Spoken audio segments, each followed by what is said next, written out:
کھٹک کی آواز سے اس کی آنکھیں کھلی تھی۔ 2 منٹ سے پہلے اٹھ کے اس کے پاس پہنچا تھا۔ وہ شاید اٹھنے کی تیاری کر چکی تھی۔ کیا ہوا؟ کچھ چاہیے تھا؟ وہ اس کی طرف اس طرح اٹھنے پر سمجھ گیا تھا کہ اسے شاید واش روم جانا ہے۔ مجھے واش روم جانا ہے، میں لے چلتا ہوں۔ وہ اس کے کندھوں پہ ہاتھ رکھ کر اٹھانے ہی والا تھا کہ اس کا ہاتھ جھٹک چکی تھی۔ نہیں، میں خود چلی جاؤں گی، اب میں کافی بہتر محسوس کر رہی ہوں۔ وہ یہ کہہ کر اٹھی تھی، لیکن مقابل شاید ٹھیک تھا یا پھر اپنے ہی نام کا ایک تھا، اور پھر اسے تھام چکا تھا اور اسے لیے واش روم کی طرف بڑھا تھا۔ آگے بڑھ کر دروازہ کھولا۔ ڈور لاک کرنے کی ضرورت نہیں ہے، میں باہر موجود ہوں۔ وہ اسی طرح اسے لیے بیڈ پر بٹھایا تھا۔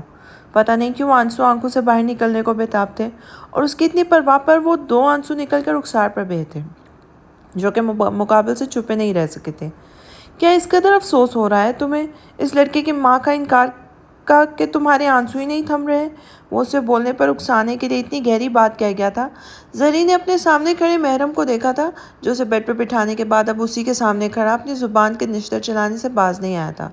وہ اپنی کوشش میں ناکام ہوا تھا، لیکن وہ اپنے آنسو رگڑنے کے بعد مکمل کے سامنے کھڑی ہوئی تھی۔ وہ آنسو کی وجہ جاننا چاہتا تھا۔ اس نے کبھی بھی اسے اس طرح روتے نہیں دیکھا تھا۔ کبھی اسے کسی بات پر غصہ آتا تھا یا رونا آتا تھا تو وہ خاموش ہو جاتی تھی، اس طرح کبھی نہیں روئی تھی۔ اس کے اس طرح رونے سے اسے تکلیف ہوئی تھی، اور اپنی تکلیف کم کرنے کے چکر میں وہ اپنے الفاظ سے مقابل کی تکلیف میں اضافہ کر گیا تھا۔ کچھ دیر کی خاموشی کے بعد وہ بولی تھی، جس کے پاس باپ اور بھائی جیسے مضبوط سہارے نہ ہوں، اور سہارے کے نام پر آپ جیسے مرد کا ساتھ ہو جو کہ عارضی ہو، تو اس لڑکی کو رونا چاہیے۔ رونا نہیں، بلکہ اسے جینا ہی نہیں چاہیے۔ کیا کرے گی وہ اس دنیا میں جی کر؟ اس کے آنسوں میں اضافہ ہوتا، اور وہ روتے روتے اپنا سر اس شخص کے چوڑے سینے سے لگا گئی تھی جس کا ہاتھ وہ جھٹک گئی تھی، جسے وہ کچھ پل پہلے عارضی سہارا قرار دیکھ چکی تھی، اب اسی کی پناہ میں تھی۔ کچھ دیر بعد اس کے رونے کی آواز ہلکی ہوئی تھی اور اس کی سسکیاں تھم گئی تھی۔ اس نے اسے اپنے ساتھ لگائے بٹھایا تھا، اور پھر اس کا سر تکیے پر رکھا اور اس کے پاؤں اوپر کیے اس پر چادر پھیلائے واپس آ کے بیٹھا تھا، اور اپنی نظریں اس کے معصوم چہرے پر ٹکا دی تھی۔ رونے سے اس کی ناک گلابی ہوئی تھی اور اس کے چہرے پر واضح آنسو کے نشان تھے۔ وہ اٹھا تھا اور اسے بہت پیار سے اس کی چھوٹی سی ناک کو اپنے ہونٹوں سے چھوا تھا، جیسے وہ موم کی گڑیا ہو۔ اس سادگی پر کون نہ مر جائے اے خدا، لڑتے ہیں اور ہاتھ میں تلوار بھی نہیں۔ آپ یہاں کیا کر رہے ہیں؟ وہ رابعہ بیگم کی دعا لینے کے لیے اس کے گھر کی طرف آئی تھی، جب دانیال کو رابعہ بیگم کے گیٹ کے پاس سے نکل کر دیکھ کر بولی تھی، لو، محترمہ کی چھٹی والے دن بھی آنکھ جلدی کھل گئی۔ وہ اپنے منہ میں بڑبڑایا تھا۔ کچھ کہا؟ وہ اس کی طرف اس کے اس طرف بڑبڑانے سے کچھ سمجھ نہیں پائی تھی۔ نہیں محترمہ، میں نے کچھ نہیں کہا۔ آپ کیا بتانا پسند کریں گی کہ میں آپ کو کچھ نہیں بتاؤں گی، بلکہ آپ بتائیں کہ آپ اس طرح کسی کے گھر کے باہر کیا کر رہے ہیں، ورنہ میں شور مچا دوں گی کہ آپ چوری کر رہے ہیں۔ اچھا، تو کیا میں آپ کو چور دیکھتا ہوں؟ دیکھنے سے کیا ہوتا ہے؟ آپ کی حرکتیں بتا رہی ہیں۔ یہ میری خالہ کا گھر ہے اور میں ان سے ملنے آیا تھا۔ کیا اب آپ یہ بتانا پسند کریں گے کہ زری اور خالد کہاں ہیں؟ کیا؟ میری چچی آپ کی خالہ کب سے بن گئی؟ ماہی نے حیران ہوتے ہوئے پوچھا تھا۔ ہاں، جب میں پیدا ہوا تھا تب ہی، اور وہ اس مرتبے پر فائز ہو گئی تھی۔ اس کی بے تکی بات پر کھل کے مسکرایا تھا۔ چچی ہماری طرف ہے اور زری ہسپتال ہے۔ اس سے اپنی اور بے عزتی برداشت نہیں ہوئی، اس لیے جلدی سے بتا کر دروازہ کھولنے لگی تھی۔ کیا ہوا زری کو؟ آپ خود جا کر دیکھ لیں، اور مجھ سے ایسا سڑک پہ کھڑے ہو کر سوال جواب مت کیا کریں۔ وہ اسے ہسپتال کا پتہ بتائے اندر دعا لینے کے لیے بڑھ گئی تھی۔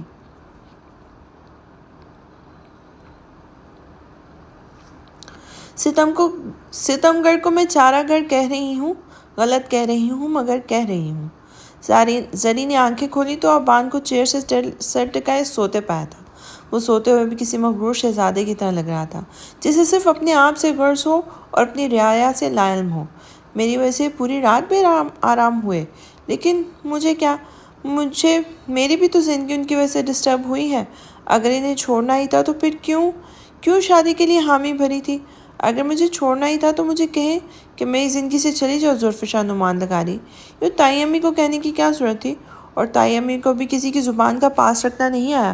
کیسے مہمانوں کے سامنے میرا تماشا بنا دیا؟ ان سے یہ بھی کہہ دیا کہ میرا شوہر بھی مجھے بہت جلد طلاق دینے والا ہے۔ یہ سب باتیں وہ سوچے جا رہی تھی، اور انہی سوچتے اس کے ماتھے پر کئی بل آئے تھے اور چہرے پر ناگوار تاثرات بھی نمودار ہوئے تھے۔ کچھ پل میں مقابل بھی اٹھا تھا اور اس کو اپنی طرف دیکھتا پا کر اس سے پوچھا تھا، کیا کچھ چاہیے؟ مجھے گھر جانا ہے، وہ اس کی سوال کو نظر انداز کیے بولی تھی۔ ٹھیک ہے، میں ساری فارمیلٹی کلیئر کر کے آتا ہوں، پھر چلتے ہیں۔ وہ یہ کہہ کر دروازے کی طرف بڑھا تھا اور پھر پلٹا تھا۔ کچھ کھانے کو چاہیے؟ نہیں، وہ اس کا جواب سن کر باہر کی طرف بڑھ گیا تھا۔ سوال جواب تو ایسے کرتے ہیں جیسے ہمارے بہت اچھے تعلقات قائم ہوں۔ اپنی زبان تو بند ہے، تم خود ہی سوچ لو، پڑتا نہیں ہے یوں ہی ستم گر کسی کا نام۔ وہ کھانے کا سامان لیے جیسے ہی اندر داخل ہوا تو اپنے سامنے کے منظر کو دیکھ کے رکا تھا، جہاں وہ یونیورسٹی والا لڑکا چیئر پر بیٹھا تھا اور وہ دونوں کسی بات پہ مسکرا رہے تھے۔ مجھے دیکھ کر اسے حیرانی ہوئی تھی، اور اب وہ تمہاری خبر ضرور لے گی کہ تم نے اسے میرے بارے میں بتایا کیوں نہیں؟ غلطی تو تمہاری ہے، تم نے ہی کہا تھا کہ میں اسے کچھ۔ ابھی وہ کچھ اور بولتی کہ سامنے کھڑے ابان کو دیکھ کے اس کی چلتی زبان رکی تھی، کیونکہ وہ سامنے خاموشی سے کھڑا ہی نہیں تھا بلکہ اپنا غصہ، حسد، جلن سب کنٹرول کیے ہوئے تھا۔ اس کے اس طرح چپ ہونے پر اس نے دروازے کی طرف دیکھا تھا۔ السلام علیکم۔ دانیال کے سلام پر ابان نے آگے بڑھا تھا اور ٹرے ٹیبل پر رکھ دی تھی۔ یہ میری خالہ کا بیٹا ہے دانیال، اور دانیال بھائی یہ زری کے بھائی ہیں اور میرے تایا زاد کزن ہیں، اور ظرفشا لغاری کا شوہر ابان لغاری بھی۔ زری کی آدھے تعارف پر اس کا موڈ بگڑا تھا اور اسے ہاتھ ملاتے وقت اپنا مکمل تعارف وہ خود کرا چکا تھا۔ جی میں جانتا ہوں آپ زری کے شوہر ہیں، وہ کچھ دن پہلے لندن سے بزنس کی ڈگری لیے ہوئے واپس آئے ہیں۔ کچھ لیں گے آپ؟ چائے وغیرہ؟ نہیں، آپ لوگ ناشتہ کریں، میں اب چلتا ہوں۔ آپ کو انہیں بتانے کی کیا ضرورت ہے کہ آپ میرے شوہر ہیں؟ وہ بیڈ پہ بیٹھی تھی اور ابھی لباس تبدیل کر کے آئی تھی۔ ان کپڑوں میں وہ کچھ بہتر لگ رہی تھی، جبکہ ہسپتال کے لباس میں کافی بیمار دکھائی دے رہی تھی۔ اس کی آواز پر ابان جو اس کے دوا رکھ رہا تھا اس کے ہاتھ پر رکھے تھے، وہ دوا کا شاپر میز پر واپس رکھ کر اس کی طرف بڑھا تھا اور اس کے سر پہ جا کھڑا ہوا تھا۔ اس کی تھوڑی اوپر کی تھی اور اس کی آنکھوں میں دیکھ کے بولا تھا، کیا میں تمہارا شوہر نہیں ہوں؟ پھر اس بے تکی بات کا کیا مطلب کہ میں نے اسے کیوں کہہ دیا؟ وہ اس کی طرف اس طرح پوچھنے پر اپنی پلکیں جھکا گئی تھی۔ اس طرح آنکھیں نیچے کرنے پر اس کی تھوڑی کو جھٹکا لگا تھا، جیسے اس کو یہ عمل ناگوار گزرا ہو۔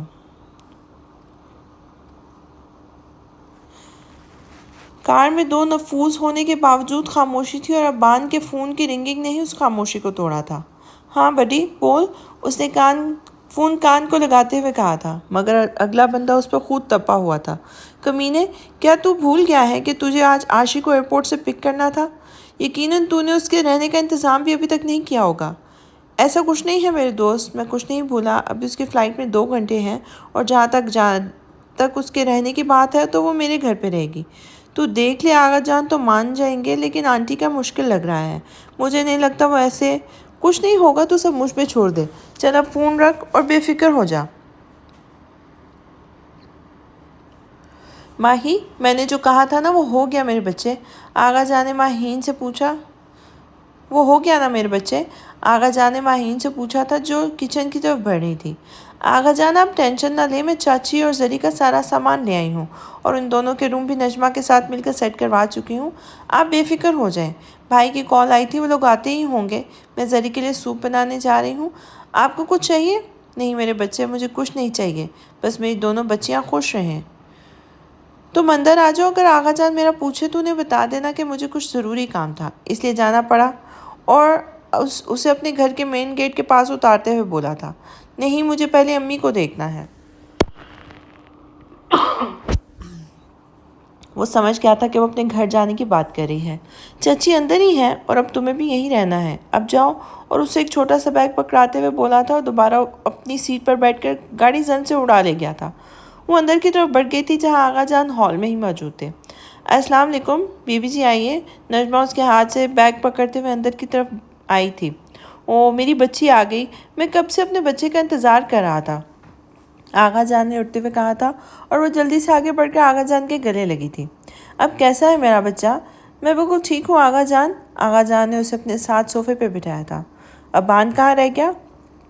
انہیں کوئی ضروری کام تھا، اس لیے مجھے چھوڑ کر چلے گئے۔ اس لڑکے کے بھی کام ختم نہیں ہوتے۔ اتنے میں ماہی آ گئی تھی اور جھٹ سے اسے گلے لگایا تھا۔ سری، تم نے تو ہمیں ڈرا ہی دیا تھا، وہ اپنی ہی بولے جا رہی تھی۔ اوہو لڑکی، بس بھی کرو، بہن ابھی ہسپتال سے آئی اور تمہیں اسے حوالدارنی بن گئی ہو۔ جاؤ بہن کو کمرے میں لے جاؤ اور اسے کچھ کھانے پینے کو دو۔ جی آغا جان، ماہی جی آغا جان، ماہی اسے لیے اوپر کمرے کی طرف بڑھ گئی تھی۔ نہیں ابان، کیا تم پاگل ہو گئے ہو؟ میں ایسے کیسے؟ میرا مطلب ہے اچھا نہیں لگتا۔ ویسے بھی تمہارے گھر والے کیا سوچیں گے، اور تو اور تمہاری بیوی کیا کہے گی جب وہ مجھے تمہارے گھر میں دیکھے گی؟ آشی، صرف 2 ہفتے کی بات ہے، اس کے بعد ویسے بھی تم اپنے پیا کے گھر سدھر جاؤ گی، اور میں نہیں چاہتا کہ تم کسی ہوٹل میں ٹھہرو۔ اچھا نہیں لگتا یار، تم مجھے اپنا بھائی سمجھو، اور بس اب تمہیں اپنے بھائی کے گھر سے ہی رخصت ہونا ہے۔ تم اگر اپنی ایک فیملی چھوڑ آئی ہو تو یہاں تمہیں 2 فیملی ملے گی، ایک میکا اور دوسرا سسرال والی۔ وہ اس کا موڈ ٹھیک کرنے کے لیے بولا تھا۔ بھائی، اتنے ہینڈسم لڑکے کو اپنا بھائی تو میں کبھی نہیں بناؤں، وہ چڑھتے ہوئے بولی تھی، اور دونوں اس کی بات پر مسکرا دیے تھے۔ رات کے کھانے پر سب موجود تھے سوائے بانو اور زری کے۔ بیٹا، زری کو کھانا اس کے روم میں ہی بھجوا دو، احمد لغاری ماہی کی طرف دیکھتے ہوئے بولے تھے۔ ڈیڈ، میں پہلے ہی زری کے لیے کھانا اوپر بھجوا چکی ہوں۔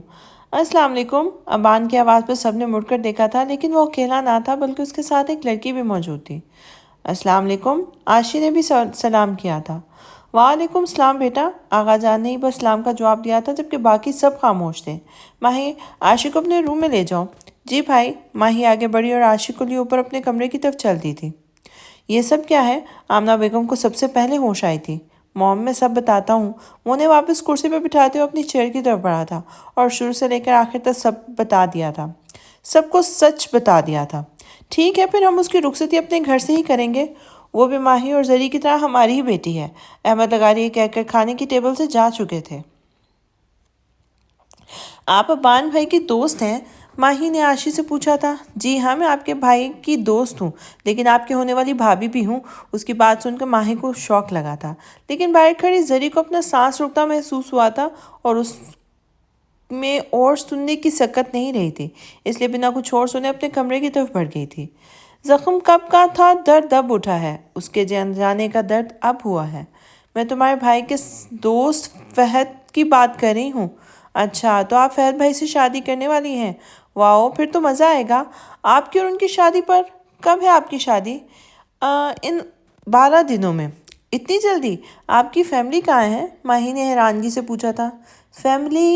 فیملی اب تم لوگوں کے علاوہ میرے پاس اور کوئی رشتہ نہیں بچا، وہ بجھے دل سے بولی تھی۔ ہم آپ کی فیملی ہیں، ماہی اس کے گلے لگتے ہوئے بولی تھی۔ رابعہ بیگم اپنے کمرے میں نماز ادا کر رہی تھی جب زری ان کے کمرے میں داخل ہوئی تھی اور انہی کے پاس بیٹھ گئی تھی۔ انہوں نے سلام پھیرا اور دعا کے لیے ہاتھ بلند کیے تھے۔ امی پلیز بات کریں مجھ سے، آپ کی زری ایسے نہیں جی سکتی امی، پلیز کچھ بولیں امی پلیز۔ اس کے رونے میں شدت آئی تھی۔ انہوں نے دعا کے بعد اس کی طرف منہ کیا تھا۔ زری، تم جانتی ہو تم بہت چھوٹی تھی تو اپنی ہر بات اپنے بابا کو بتاتی تھی، اور ان کے بعد تم نے ڈائری لکھنے لگی، لیکن تم نے مجھ سے کبھی کوئی بات شیئر نہیں کی۔ میں ماں ہوں، تم مجھ سے شیئر نہ بھی کرو تو بھی ایک ماں اپنے بچے کے بارے میں سب جانتی ہے، لیکن کبھی یہ نہ سوچنا کہ تمہاری ماں تم سے غافل رہی ہے۔ وہ سب جانتی ہے، لیکن میں تم سے سننا چاہتی ہوں، تمہارے دل کا بوجھ ہلکا کرنا چاہتی ہوں۔ میری جان، اپنی ماں سے کچھ مت چھپاؤ زری، اپنی ماں کو بتاؤ کیا بات ہوئی ہے جس کا صدمہ اتنا گہرا تھا کہ میری بہادر بیٹی برداشت نہیں کر سکی۔ وہ ان کے گلے لگ گئی تھی۔ امی، میں کبھی بھی کچھ نہیں چھپاؤں گی، کبھی بھی نہیں، بس آپ مجھ سے بات کرنا بند مت کریں۔ امی، ابان مجھے پسند نہیں کرتے، وہ مجھے بہت جلد طلاق دے دیں گے، وہ اتنا کہہ کر پھر سے رونے لگی تھی۔ زری، یہ کیسی باتیں کر رہی ہو میری جان؟ کیا ابان نے تم سے خود یہ سب کہا ہے؟ نہیں، انہوں نے نہیں کہا، لیکن میں جانتی ہوں وہ ایسے ہی کریں گے۔ وہ انہیں آمنہ بیگم کی بات نہ بتا سکی۔ لیکن نہیں میری جان، ایسا نہیں سوچتے، ابان تو بہت اچھا ہے، وہ ایسا نہیں کر سکتا۔ پھر کافی دیر ربیہ بیگم اسے سمجھاتی رہی تھی۔ بیٹا، ابان ہمیں حقیقت سے آگاہ کر چکا ہے، اور ہم تم پر کوئی ترس یا ہمدردی نہیں دکھا رہے ہیں، بلکہ بس یہ کہنا چاہتے ہیں کہ تم بھی ہماری بیٹی ہو۔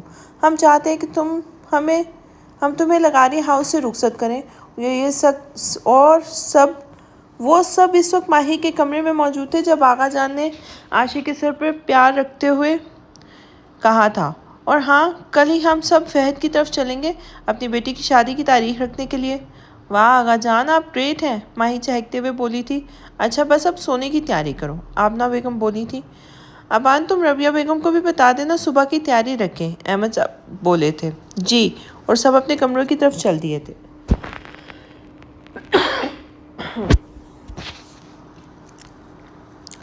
وہ اب کافی اچھا محسوس کر رہی تھی، ورنہ جب سے اسپتال سے آئی تھی اور ربیہ بیگم نے اس سے بات نہیں کی تھی تو اس کا دل بجھ گیا تھا، لیکن اب وہ خوش تھی۔ لیکن جیسے اسے وہ لڑکی یاد آئی تھی اس کا دل ایک دم اداس ہو جاتا تھا۔ وہ ڈریسنگ کے پاس موجود اپنے گیلے بال سکھا رہی تھی جب اس لڑکی کا سراپا اس کی آنکھوں کے سامنے آیا تھا۔ ہاں وہ پیاری ہے، مگر اتنی بھی پیاری نہیں ہے، میک اپ کرنے سے تو ہر کوئی پیارا ہی دکھتا ہے۔ وہ بڑبڑاتی ہوئی لپسٹک اٹھا کر لگا چکی تھی، اور واقعی وہ صرف ایک لپسٹک ہی اس سے کافی پیاری لگ رہی تھی۔ خوبصورت تو وہ پہلے ہی تھی، لیکن کھلے بالوں اور لپسٹک سے اور خوبصورت دکھ رہی تھی۔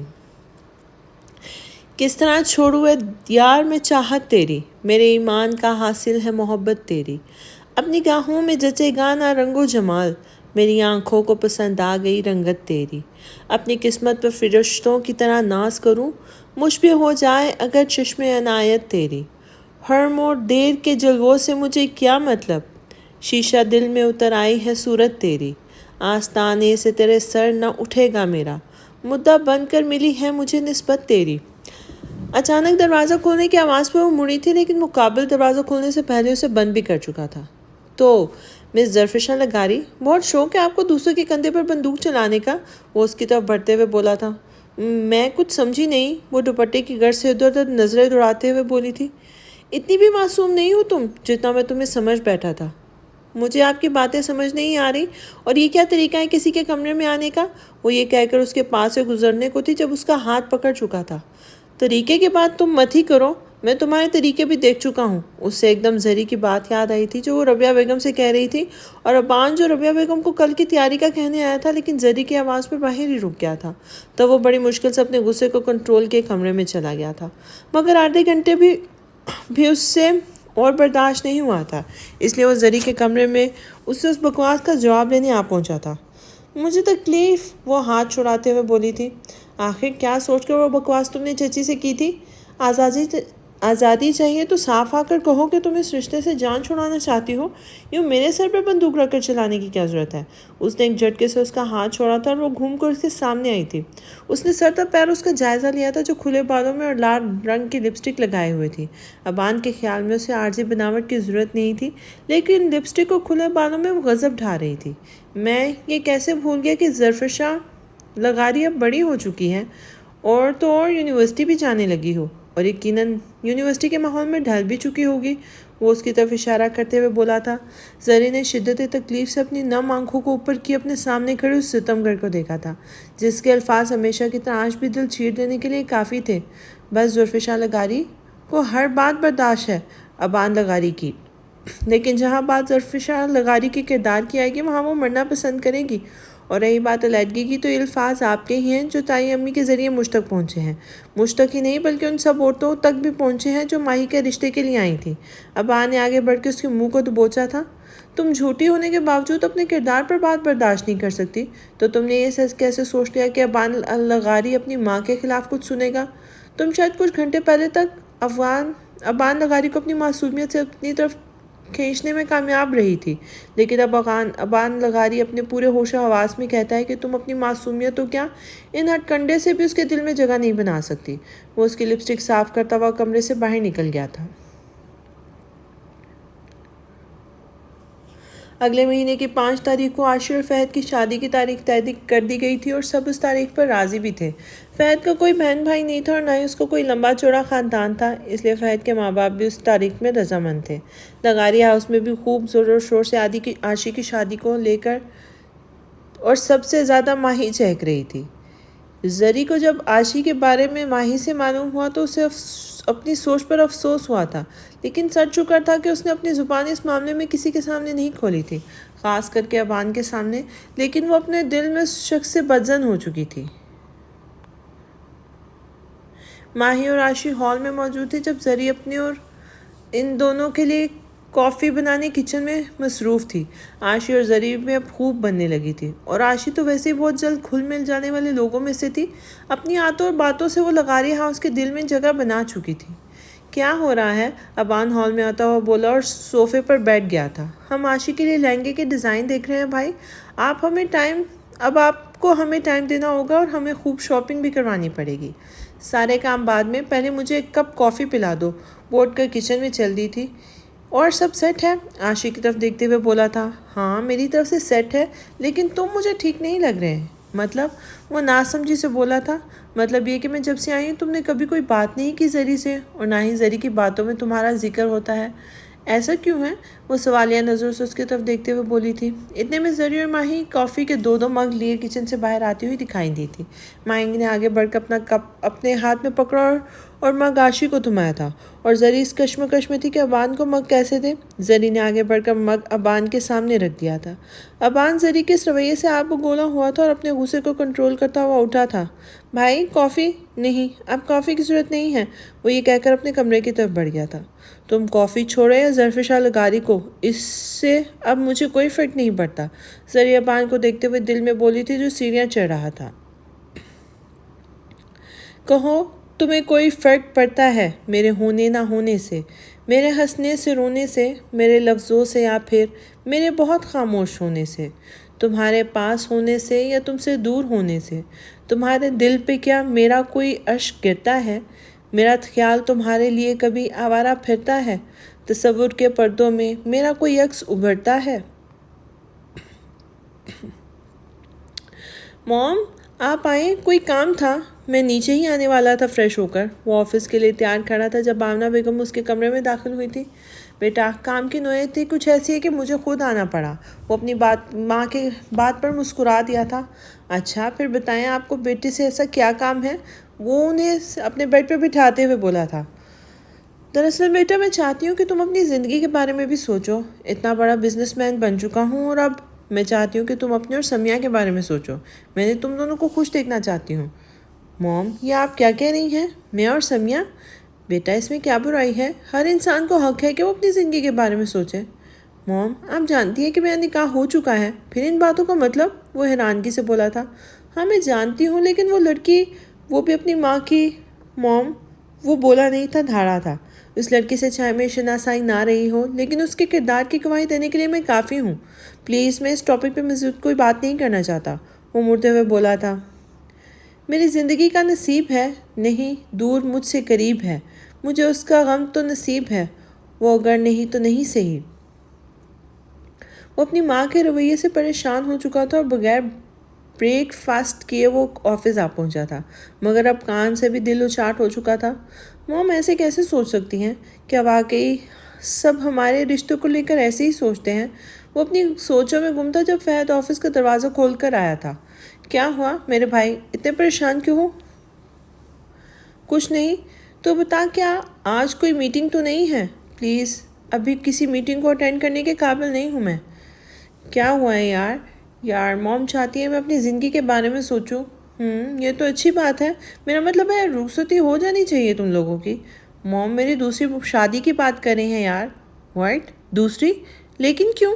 انہیں لگتا ہے ظرف شام میرے لیے صحیح جوڑ نہیں ہے، وہ بجھے دل سے بولا تھا۔ اور تجھے کیا لگتا ہے؟ میرا چھوڑ، تیری بھابھی کو بھی یہی لگتا ہے کہ وہ مجھ سے طلاق چاہتی ہے۔ میں یہ ماننے کو تیار نہیں کہ وہ ایسا چاہتی ہوں گی، لیکن وہ یہ نہیں جانتی کہ میں ابان لغاری ہوں جو اپنی چیزوں سے دستبردار نہیں ہوتا۔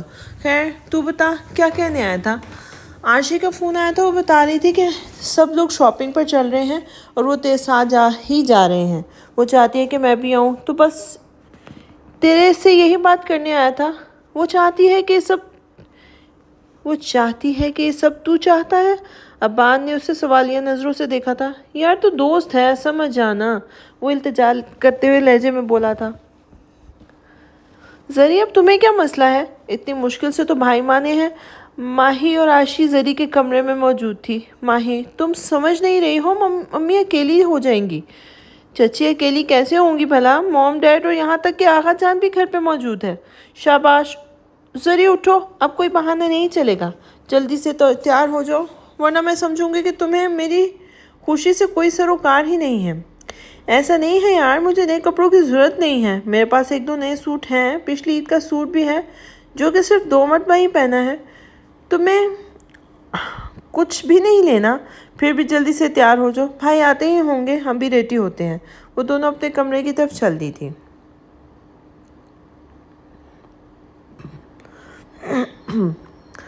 بھائی آپ نے گاڑی کیوں روک دی؟ ماہی فرنٹ سیٹ پر بیٹھی تھی جبکہ زری اور عاشی بیک پر۔ کہ اچانک راستے پہ ابان نے گاڑی روک دی تھی۔ کچھ دیر انتظار کرو، بس فہد آتا ہی ہوگا۔ واہ، فہد بھائی بھی ہمارے ساتھ ہوں گے؟ فہد ہے شاید، سوری فہد کہہ رہی ہوں میں، فہد کہوں گی۔ کسی کے دل کی تو مرادیں پوری ہو رہی ہیں، ماہی نے پیچھے دیکھتے ہوئے کہا تھا۔ عاشی اترو۔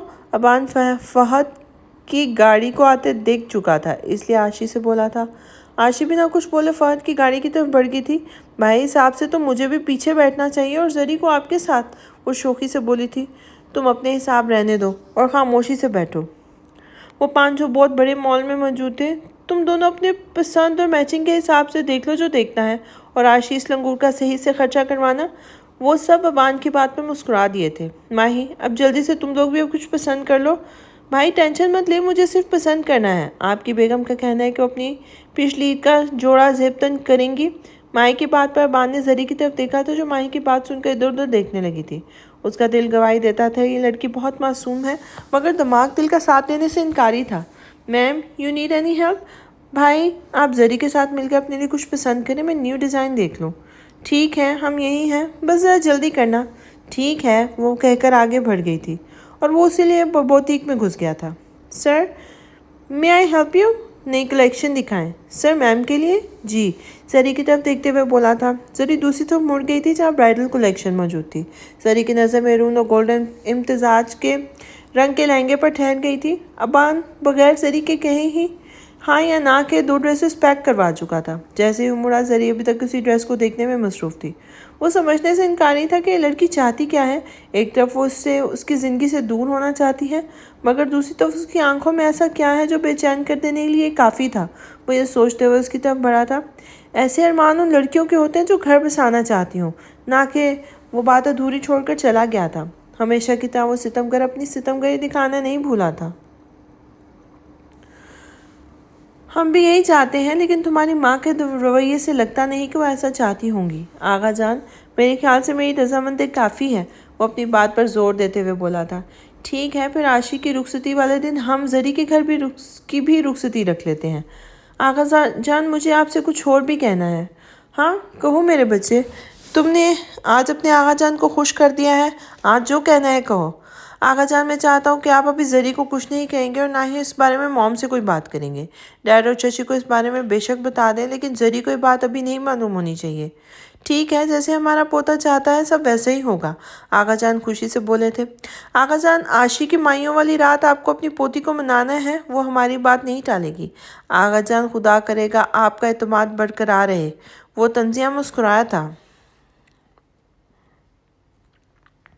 محبت بھی کتنی عجیب ہے، انسان کے جذبات کو ایک پل میں کیا کر دیتی ہے۔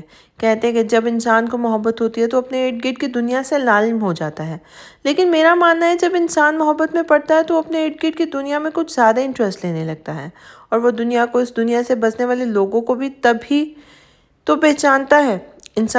زندگی انسان کو بہت کچھ سکھا دیتی ہے، خوشیاں دیتی ہے تو غم بھی دیتی ہے۔ بس انسان کو خدا پر یقین کامل ہو تو وہ کچھ بھی کرنے کا اختیار رکھتا ہے۔ اس نے لکھنے کے بعد ڈائری بند کر لی تھی اور اٹھ کھڑی ہوئی تھی اور اس کا رخ کچن کی طرف تھا۔ وہ کافی بنانے میں مصروف تھی جب اسے اپنے پیچھے ابان کی آواز سنائی دی تھی۔ ایک کپ کافی کا مل سکتا ہے؟ وہ ایسے بول رہا تھا جیسے ان دونوں میں کافی اچھے تعلقات ہو، اور اس کی کافی تقریباً بن ہی چکی تھی اور وہ شاپنگ سے کافی تھکی ہوئی تھی۔ اس میں اور کھڑے رہنے کی سکت نہیں تھی۔ وہ مڑی تھی اور اپنا بنایا ہوا کافی کا مگ اس کی طرف بڑھایا تھا جیسے وہ تھام چکا تھا۔ وہ اسے کافی دیے کچن کی طرف کے دروازے کی طرف بڑھی تھی جب اس کا ہاتھ تھام چکا تھا۔ میں نے یہ تو نہیں کہا تھا کہ تم کافی مت پیو، بس اپنے لیے مانگی تھی۔ کیا تمہیں میرا کافی مانگنا اتنا برا لگا کہ تم بغیر کافی کے چاہ رہی ہو؟ وہ محبت سے بولا تھا۔ ایک پل کو زری کا دل کیا کہہ دے اس لہجے پر، کیا پوری رات کافی بنا کر دینے کو تیار ہوں؟ نہیں، مجھے اب کافی کی ضرورت نہیں ہے، وہ بنا کوئی تاثر دیے بولی تھی۔ بدلہ لے رہی ہو؟ اس کافی کا جو میں نے پینے سے انکار کر دیا تھا؟ بدلہ، وہ تنزیہ مسکرائی تھی۔ بدلہ لینے کے لیے مجھے ایک کافی ملی تھی۔ وہ سوالیہ نظروں سے اس کی طرف دیکھ رہی تھی۔ ابان لگا رہی، اگر زلفشا کو تم سے بدلہ لینا ہوتا نا تو ان 5 سالوں کا لیتی جن میں تم ساتھ چھوڑ گئے تھے۔ اگر بدلہ لینا ہوتا تو نصیحتوں کا لیتی جو تمہارے بغیر تو برداشت کی تھی لیکن تمہارے ہونے سے بھی برداشت کرنی پڑ رہی ہیں۔ اگر بدلہ لینا ہوتا تو ان طنزیہ باتوں کا لیتی جو خنجر کی طرح زلفشا کے دل پہ لگے ہیں۔ بولنے سے اس کا خلق خشک ہوا تھا اور وہ اس کا ہاتھ پکڑے فریزر کی طرف بڑھا تھا۔ اس نے اسے شکوہ کناں نظروں سے دیکھا تھا، جو لگ ہی نہیں رہا تھا کہ وہی ابان ہے جس کے الفاظ ہمیشہ زلفشا کے دل کو زخمی کر دیتے تھے۔ نہیں، آج تو وہ کوئی اور ہی ابان لگ رہا تھا۔ اس نے پانی پی کر گلاس لیب پر رکھا تھا۔ وہ اس کی بات کو نظر انداز کیے کافی کا مگ زری کی طرف بڑھا چکا تھا۔ ان تمام نصیحتوں کا حساب تمہیں اپنی دسترس میں لینے کے بعد دینا چاہوں گا، وہ یہ کہہ کر کچن سے باہر نکل گیا تھا۔ عشق ہے اور وہ بھی لا حاصل، کام بچوں کے بس کا تھوڑی ہے۔ وہ میری دسترس میں ہے لیکن مسئلہ دسترس کا تھوڑی ہے۔ لڑکیوں، تم لوگ اس وقت تک تیار نہیں ہوئی؟ سارے مہمان آ پہنچے اور تم لوگ ایسے بیٹھی ہوئی ہو۔ چلو جلدی کرو۔ آمنہ بیگم انہیں تیار ہونے کا کہتی نیچے کی طرف بڑھ گئی تھی۔ آج عاشق کے مہندی کا فنکشن تھا جو کہ گھر میں ہی رکھا گیا تھا۔ سری، تم بھی تیار ہو جاؤ، یا پھر ایسا کرو تم اپنا سامان یہیں لے آؤ، پھر ہم مل کر تیار ہوتے ہیں، ماہی بولی تھی۔ میں پہلے امی اور آغا جان کو دیکھاؤں پھر اس کے بعد تیار ہوں گی۔ تم لوگ جلدی کرو، وہ یہ کہہ کر کمرے سے نکل آئی تھی۔ ویسے تمہارے بھائی بہت لکی ہیں جسے اتنی پیاری بیوی ملی ہے، جو کہ صرف شکل و صورت کی نہیں بلکہ دل کی بھی بہت پیاری ہے۔ ہاں میں جانتی ہوں، بس موم بھی جان جائیں جلد ہی، وہ بڑبڑائی تھی۔ کیا؟ کچھ نہیں، جلدی کرو ورنہ پھر سے موم آ جائیں گی۔ وہ اپنی امی کے پاس سے ہو کر اپنے روم میں آئی تھی جب کوئی اس کے روم میں داخل ہوا تھا۔ آغا جان، آپ؟ میں بس آپ کے پاس ہی آنے والی تھی۔ واؤ، آپ تو ریڈی ہو چکے ہیں، وہ ان کی طرف بڑھتے ہوئے بولی تھی۔ زری، میرے بچے، مجھے تم سے ایک بہت امپورٹنٹ بات کرنی ہے۔ جی آغا جان، کہیے، میں سن رہی ہوں۔ وہ دونوں ایک دوسرے کے سامنے صوفے پر بیٹھے تھے۔ آغا جان، میں فی الحال ابھی رخصتی نہیں چاہتی۔ پلیز آغا جان، صرف ایک بار میری بات سن لے۔ میں نے آپ کا ہر حکم، ہر بات مانی ہے، لیکن اس بار پلیز زری کی بات سن لیں۔ مجھے تھوڑا سا وقت دے دیں آغا جان، پلیز، وہ آغا جان کی بات سن کر التجائی لہجے میں بولی تھی۔ رابعہ بیگم کی رپورٹ کا رزلٹ آ چکا تھا۔ جب اسے ڈاکٹر نے ان کے کینسر کے بارے میں بتایا تھا تو اسے کافی دکھ ہوا تھا کیونکہ ان کا کینسر لاسٹ سٹیج پہ تھا۔ اسے یہ بات زری کو بتانا دشوار لگ رہی تھی۔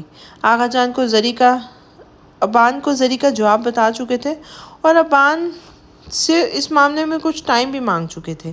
ابان آغا جان کے سامنے تو کچھ نہیں بولا تھا، مگر جیسے اپنے کمرے میں آیا تھا وہ سوچ کر پاگل ہو جانے کو تھا۔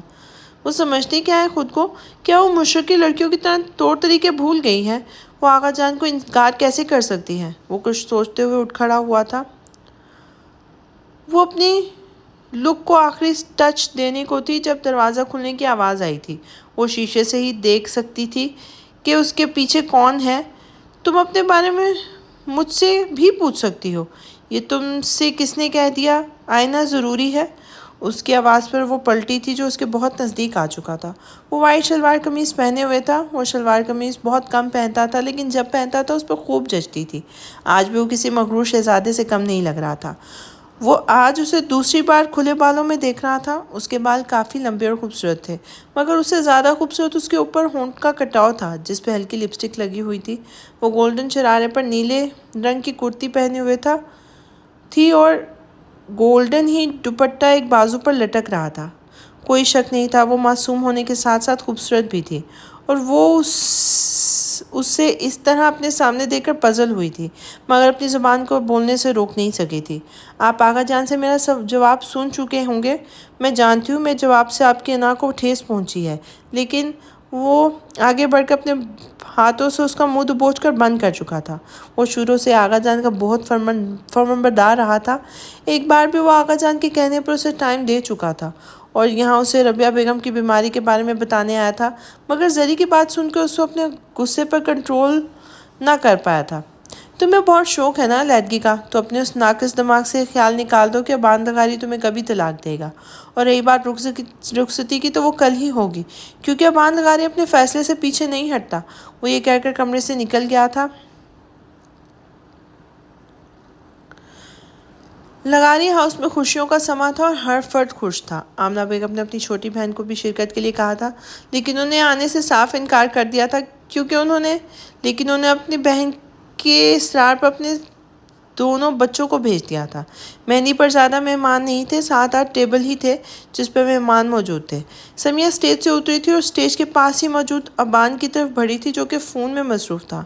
تم سب کے تحفے لائے لیکن میں تمہیں یاد نہیں آئی، وہ شکایتی انداز سے بولی تھی۔ ایسا نہیں ہے، تم بتاؤ تمہیں کیا چاہیے؟ اب کیا فائدہ، اب تم واپس تھوڑی جاؤ گے، لیکن گفٹ تو کہیں سے بھی لے سکتا ہوں نا۔ ٹھیک ہے تو پھر میرا گفٹ تم پر ادھار رہا۔ وہ اس کی بات پہ مسکرا دیا تھا۔ زری اسٹیج پر موجود تھی اور اس کا دل پہلے ان سب چیزوں سے اچاٹ ہو چکا تھا۔ انہیں یوں ہنستا دیکھ کے رو تپی تھی۔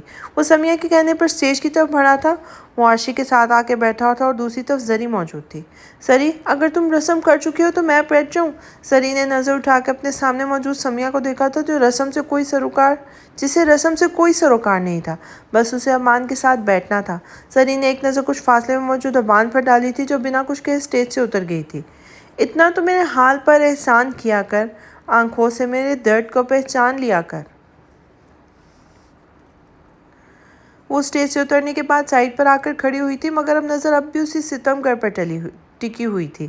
تمہارے پہلو میں جو میری جگہ کھڑا ہے اسے بتا دو وہ کس کی جگہ کھڑا ہے۔ بی بی جی، وہ آپ کے امی کمرے میں بے ہوش ہو گئی ہیں۔ نجمہ کی بات سنتے اس کے چہرے کا رنگ اڑا تھا اور وہ اپنا کلچ وہیں پھینک کے اندر کی طرف بھاگی تھی۔ اس کے ساتھ بھاگنے سے ابان کو حیرانگی ہوئی تھی اور وہ اسٹیج سے نیچے اترا تھا۔ کیا ہوا ہے؟ نجمہ کی بات سننے کے بعد ابان بھی زری کے پیچھے گیا تھا۔ امی آنکھیں کھولیں۔ چچی جان، ابان نے آگے بڑھ کے انہیں اٹھایا تھا اور باہر گاڑی کی طرف بڑھ گیا تھا۔ اب آپ پیشنٹ سے مل سکتے ہیں۔ مسٹر ابان، آپ ذرا ہمارے ساتھ آئیں۔ ابان ڈاکٹر کے ساتھ چل پڑا تھا۔ زری بیٹا اندر چلو۔ وہ سر ہلاتے ہوئے اندر کی طرف چل دی تھی۔ امی ان کے پاس کھڑی انہیں اپنی طرف متوجہ کرنے کی کوشش کر رہی تھی، جن میں وہ بری طرح ناکام ہوئی تھی۔ بھائی صاحب، مجھے آپ سے اکیلے میں بات کرنا ہے۔ بغیر زری کی طرف متوجہ ہوئے رابعہ بیگم نے احمد صاحب کو پکارا تھا۔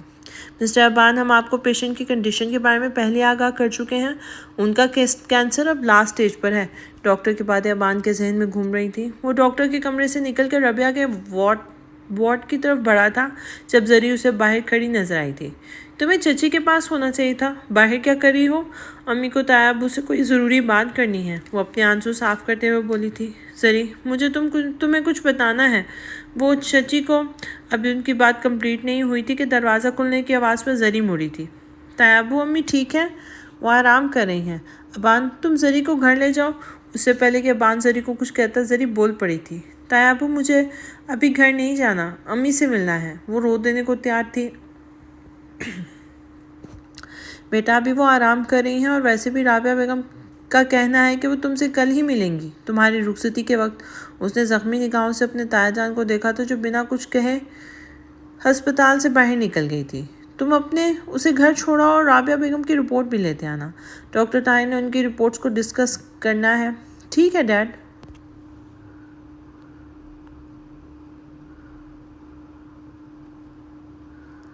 رابعہ بیگم گھر آ چکی تھی لیکن زری ان سے ملنے نہیں گئی تھی۔ دروازے پر دستک ہوئی تھی۔ بی بی جی، یہ آپ کی شادی کا جوڑا ہے، اگر آپ کو کسی اور چیز کی ضرورت ہوئی تو مجھے بتا دیں۔ نجمہ نے بیڈ پر کپڑے رکھتے ہوئے کہا تھا۔ نہیں، مجھے کسی اور چیز کی ضرورت نہیں ہے۔ اس کے جواب سے ظاہر ہو رہا تھا کہ موجودگی نہیں چاہتی۔ جی ٹھیک ہے، نجمہ یہ کہہ کر باہر کی طرف چل دی تھی۔ وہ صوفے سے اٹھی تھی اور بیڈ کی طرف بڑھی تھی جہاں نجمہ شادی کا جوڑا رکھ کے گئی تھی۔ یہ وہی برائڈل ڈریس تھا جو اس نے مال میں دیکھا تھا اور اسے کافی پسند آیا تھا، لیکن اب یہی جوڑا اسے ایک آنکھ نہیں بہا تھا۔ اسے کپڑے دیکھ کر رونا آ رہا تھا۔ قبول ہے، قبول ہے، قبول ہے۔ حجاب و قبول کے مرحلے کے بعد عاشی لغاری ہاؤس سے رخصت ہوئی تھی۔ یوں آہستہ آہستہ مہمان بھی رخصت ہو گئے تھے۔ زری کی رخصتی اس کے اپنے گھر سے ہی ہوئی تھی اور اس دورانیے میں اس نے رابعہ بیگم سے ایک لفظ نہیں کہا تھا۔ وہ جو خوشی تمہارے قریب ہو وہ سدا تمہارے نصیب ہو، وہ تجھے وہ خلوص ملے کہ جو تیری زندگی پر محیط ہو۔ وہ کل رات گھر سے باہر آیا تھا اور اب بھی وہ اپنی رخصتی کے بعد فہد کے پاس لوٹا تھا۔ اس نے اپنی ہاتھ پر بندی گھڑی پر نگاہ دوڑائی تھی جہاں رات کے 1:30 بج رہے تھے۔ وہ ان سب میں زری کو بھول ہی گیا تھا۔ گھر میں خاموشی کا راج تھا، سب اپنے اپنے کمرے میں موجود تھے اور بغیر کوئی آواز کے اپنے کمرے کی طرف بڑھا تھا۔ وہ دروازہ کھولے جیسے ہی اندر داخل ہوا تھا، اس کا انداز غلط تھا۔ زری بیڈ پر نہیں موجود تھی، بلکہ وہ تو پورے کمرے میں موجود نہیں تھی۔ وہ واش روم کے دروازے کی طرف بڑھا مگر وہ بھی خالی تھا۔ ٹیرس کا دروازوں کو کھولا لیکن وہاں بھی اسے کوئی دکھائی نہیں دیا۔ وہ پہلے ہی تھکا ہوا تھا اور اب اس طرح اس کے نہ ملنے پہ اسے غصہ آیا تھا۔ وہ کچھ سوچتے ہوئے کمرے سے باہر نکلا تھا۔ عاشق کا استقبال پورے شور و ذوق سے ہوا تھا۔ وہ اس عرصے میں اپنے ماں باپ کی کمی شدت سے محسوس کر رہی تھی۔ بھلا ایسے ماں باپ ہوتے ہیں جنہیں صرف اپنی پہچان اپنی سوسائٹی کی ہوتی ہو۔ انہیں اولاد ایک سٹیج تک ضروری ہوتی ہے، پھر جیسے ہی وہ تھوڑے بڑے ہوتے ہیں رشتے سے آزاد کر دیا جاتا ہے۔ وہ کمرے میں بیڈ کے درمیان بیٹھی فہد کا انتظار کر رہی تھی۔ جب دروازہ کھلا اور اندر آنے والی شخصیت فہد کی تھی، وہ چلتا ہوا اس کے پاس ہی بیڈ پر اس کے سامنے بیٹھ گیا تھا۔ وہ کافی دیر سے اسے ایسے ہی دیکھتا رہا اور پھر مقابل کو مولنے پر مجبور کر گیا تھا۔ عاشق نے اپنا گھونگھٹ اٹھایا تھا۔ یہ کیا حرکت ہے؟ میں کب سے ایک ہی جگہ پر بیٹھے تمہارا انتظار کر رہی ہوں اور اس گھونگھٹ نے میرا دم نکال دیا ہے۔ اس کو اٹھانے کے بجائے آرام سے بیٹھ گئے ہو، حد کرتے ہو تم بھی۔ وہ آخر میں اپنی پھولی ہوئی سانسوں سے بولی تھی۔ فہد اس کی باتوں پر جی جان سے مسکرایا تھا، اس طرح بولتے ہوئے کہ اس سے بھی اسے پہلے دن کی دلہن نہیں بلکہ کچھ گھنٹے پہلے کی دلہن نہیں لگ رہی تھی۔ اب تم بتاؤ، اب تم جاؤ، بلکہ ایسا کرو تم سو جاؤ۔ وہ بیڈ سے اٹھنے کو تھی جب وہ اس سے اپنی طرف دوبارہ کھینچ چکا تھا۔ ایسے کیسے مس؟ اتنی محنت و مشقت کے بعد تو وہ یہ رات آئی ہے۔ وہ اس کی محنت و مشقت لفظ سن کر مسکرا دی تھی۔ چلو میرے منہ دکھائی نکالو، وہ مزے سے بولی تھی۔ اس منہ کی منہ دکھائی تو میں ہرگز نہیں دوں گا، جو میں نے زندگی میں 1000 بار دے چکا ہوں، اور ویسے بھی میں نے کون سا گھونگھٹ اٹھایا ہے؟ محترمہ خود ہی گھونگھٹ اٹھا چکی ہو، وہ شرارتی انداز سے بولا تھا اور وہ منہ پھلائے ہوئے پیچھے کی طرف ہوئی تھی۔ جو وہ اٹھا تھا اور دراز سے ایک چھوٹا سا باکس نکالے اس کی طرف بڑھایا تھا۔ تمہاری محبت کے آگے میرے لیے دنیا کی ہر چیز کم پڑ جاتی ہے۔ میں شروع میں تمہاری محبت کو ماننے سے انکاری تھا، مگر بہت جلد تمہاری محبت کا زہر میرے اندر گھل گیا، وہ اسے ڈائمنڈ رنگ پہناتے ہوئے بولا تھا۔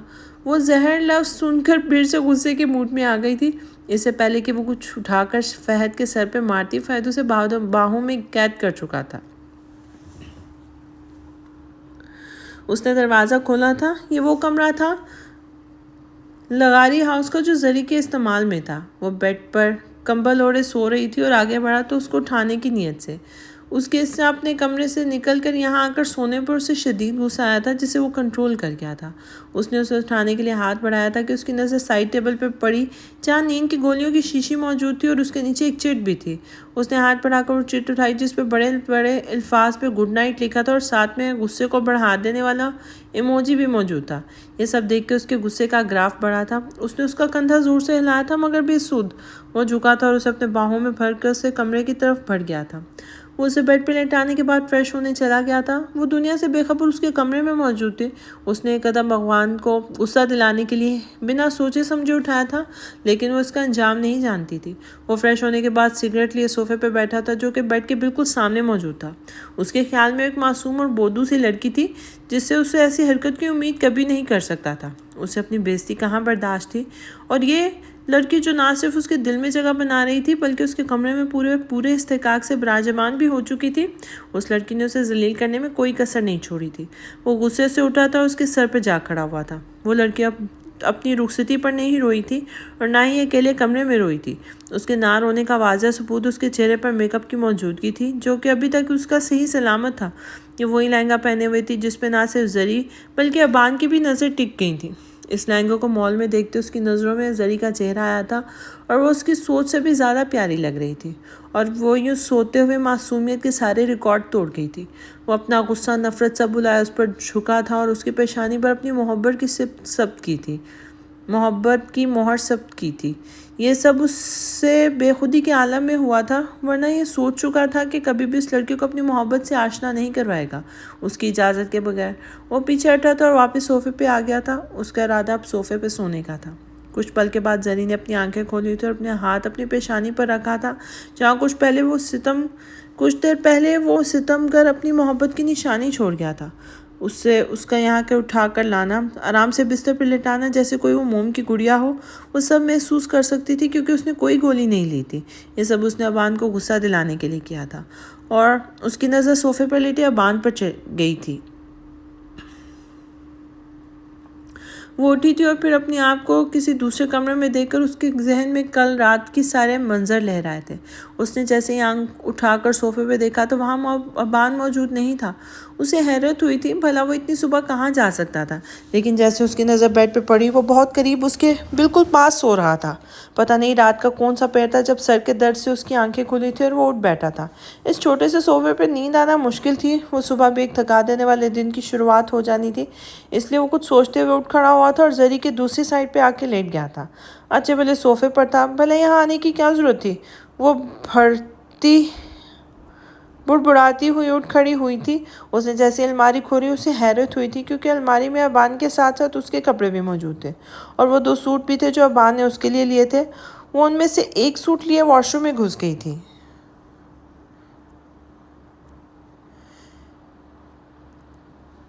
میری نظروں میں کوئی کیسے جچے، نسبت یار نے مغرور بنا رکھا ہے۔ ایسے کیا دیکھ رہے ہو؟ عاشی نیند سے بیدار ہوئی تو فہد کو خود پر نظر جمائے پایا تھا۔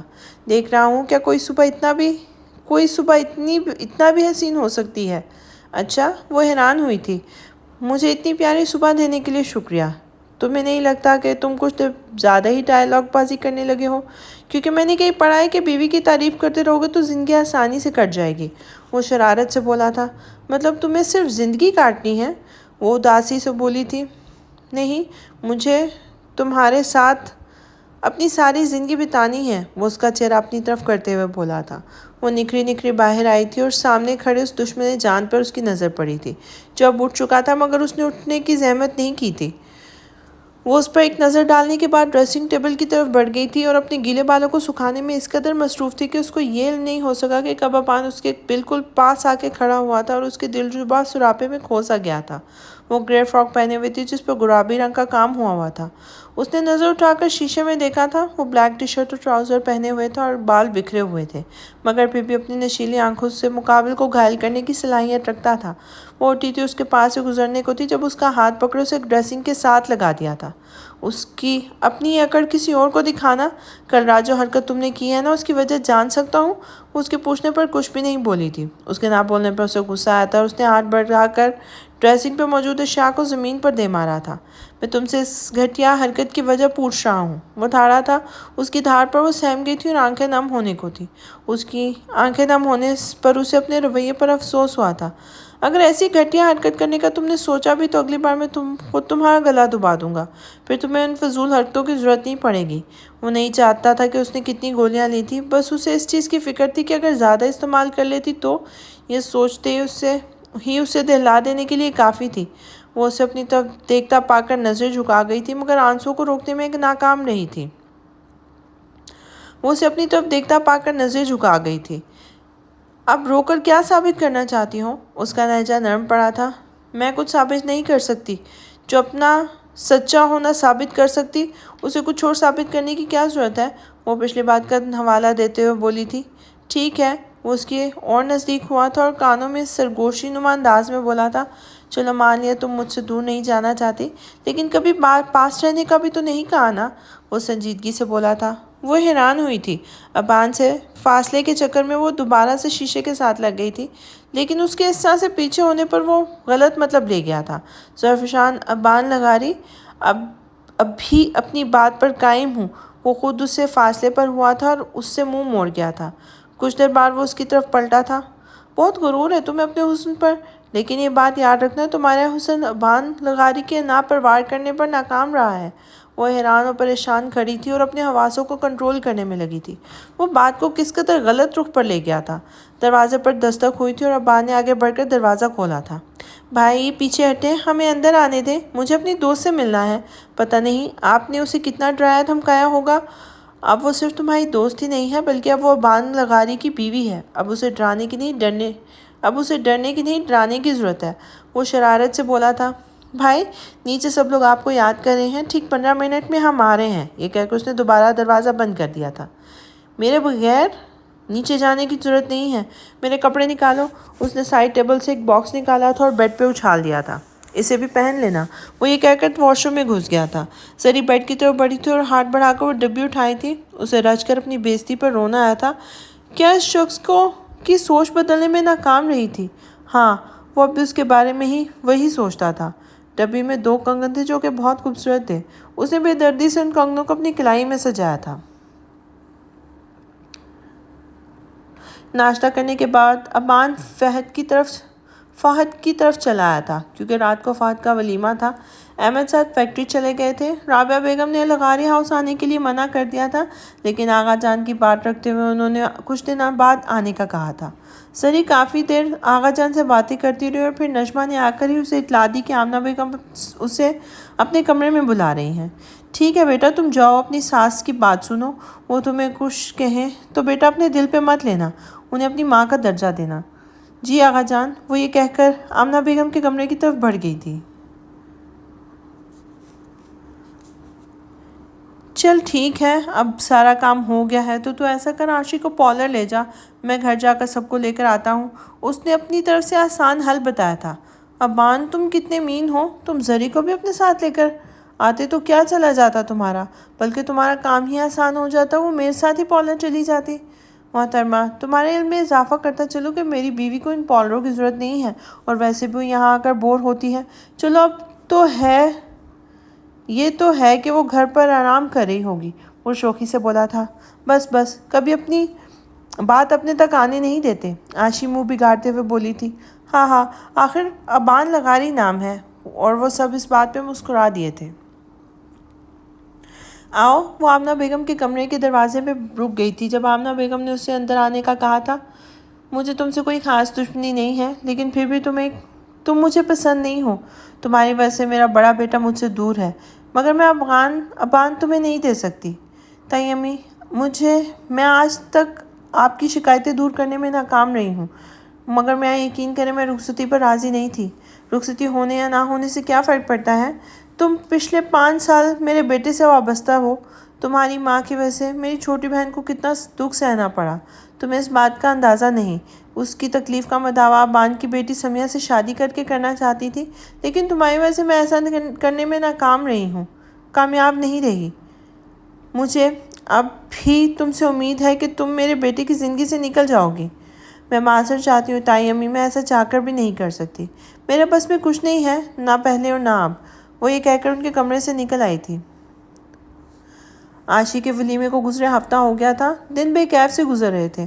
ان دونوں میں نہ کوئی بات چیت نہ ہونے کے برابر تھی، مگر زری اپنے فرض کو بخوبی نبھا رہی تھی۔ وہ صبح اٹھ کر ابان کے کپڑے ریڈی کر کے نیچے ناشتہ بنانے چلی جاتی تھی۔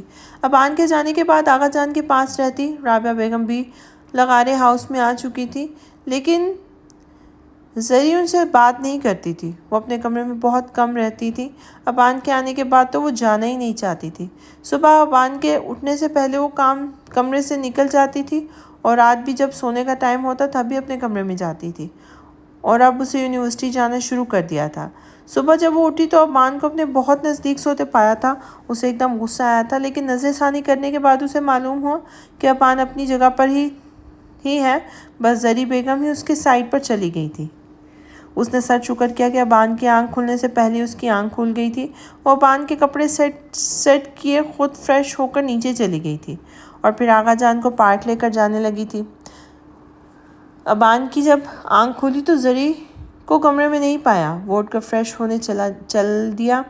ابان سے زری کی ایک بھی حرکت چھپی نہیں تھی۔ اس کا جلدی اٹھ کر کمرے سے نکل جانا، رات کو دیر تک کمرے میں نہ آنا، ابان کو اپنا یوں نظر انداز کیا جانا گوارا نہیں تھا، لیکن پھر بھی وہ برداشت کر گیا تھا۔ زری اپنے یونیورسٹی بیگ تیار کر کے ہی نیچے گئی تھی، اور اس کا یونیورسٹی بیگ دیکھ کر اسے غصہ آیا تھا۔ اس نے ایک بار پھر پوچھنا بھی گوارا نہیں کیا، اور نہ ہی یہ بتایا کہ وہ پھر سے یونیورسٹی جانا شروع کر رہی ہے۔ وہ فریش ہو کر باہر آیا تھا اور ٹائی نہ ملنے پر چلایا تھا۔ اس کی آواز پر ڈائننگ ٹیبل پر موجود سب افراد نے سنی تھی۔ زری، بیٹا جاؤ، ابان کو اس کی ٹائی ڈھونڈ دو، آغا جان بولے تھے۔ وہ ان سے کہنے کو تھی کہ وہ کپڑوں کے ساتھ ہی ٹائی رکھ کر آئی ہے، جیسے پچھلے کچھ دنوں سے رکھ رہی تھی، مگر آمنہ بیگم بول پڑی، لو بھلا، یہ بھی اب بتانے کی ضرورت ہے کہ زری بیگم اپنے شوہر کی چیزوں کو سنبھال کے رکھتے ہیں۔ تائی امی، میں وہ ابھی کچھ بولتی کہ ربیہ بیگم بول پڑی تھی۔ ابان کی تیاری مکمل کراؤ جا کر۔ وہ ایک نظر ڈال کر کمرے کی طرف بڑھی تھی جو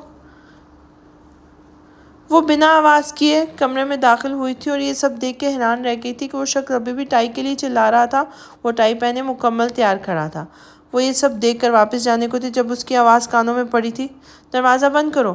اس کے پاس دروازہ بند کرنے کے سوا کوئی آپشن موجود نہیں تھا۔ وہ دروازہ بند کی اپنی جگہ سے ہلی نہیں تھی۔ وہ خود اس کے پاس آیا تو اس کے پاس جا کر کھڑا ہو گیا تھا۔ تم نے کس کی اجازت سے یونیورسٹی جانا شروع کیا؟ وہ میں آغا جان سے اجازت لے چکی ہوں، وہ معصومیت سے بولی تھی۔ اوہ آئی سی، مطلب تمہیں صرف آغا جان کی اجازت کی ضرورت ہے، باقی تمہاری لائف میں کوئی اہمیت نہیں رکھتا؟ وہ ہمیشہ کی طرح آج بھی اس کے سوالوں پر خاموش تھی۔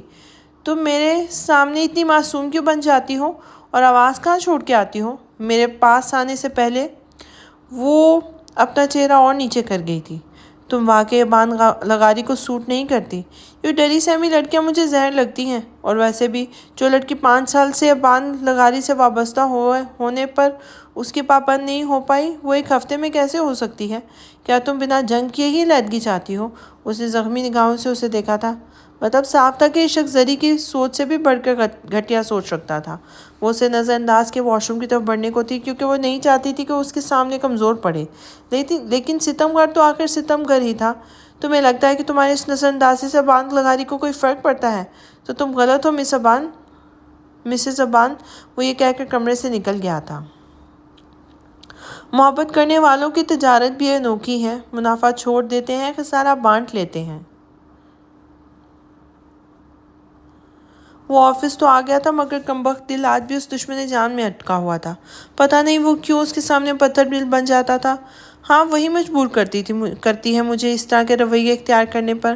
وہ اس قدر معصوم کیوں ہے؟ آخر مجھ سے اتنا ڈرتی ہے کیوں؟ اسے چاہیے کہ مجھ سے آ کر سوال کرے کہ ابان لغاری تم اس قدر شفاق اور پتھر دل کیسے ہو سکتے ہو؟ کیا تمہیں ظرفشاں لغاری کی محبت نظر نہیں آتی؟ وہ ایسا بھلا کیوں کہے گی؟ اسے تو مجھ سے علیحدگی چاہیے۔ میں کبھی بھی اس بات پر یقین نہیں کرتا مگر وہ خود میرے سامنے بہت چالاکی سے میرے ہی کندھے پر بندوق رکھ کر چلا گئی تھی۔ تو پھر وہ معصوم کیسے ہو سکتی ہے؟ نہیں، وہ معصوم ہے کیونکہ معصومیت اس کے چہرے پر جھلکتی ہے۔ یہ تمام سوچیں اس کو پاگل کر دینے کو تھی۔ وہ بغیر ناشتہ کیے آفس چلا گیا تھا اور اب دوپہر کے کھانے کا وقت ہو چلا تھا۔ پتہ نہیں اتنی کڑوی باتیں سننے کے بعد اس دشمن جان نے بھی کچھ کھایا ہوگا یا نہیں۔ وہ کچھ دیر سوچتے ہوئے اٹھا تھا اور گاڑی کی چابی لیے باہر کی طرف بڑھ گیا تھا۔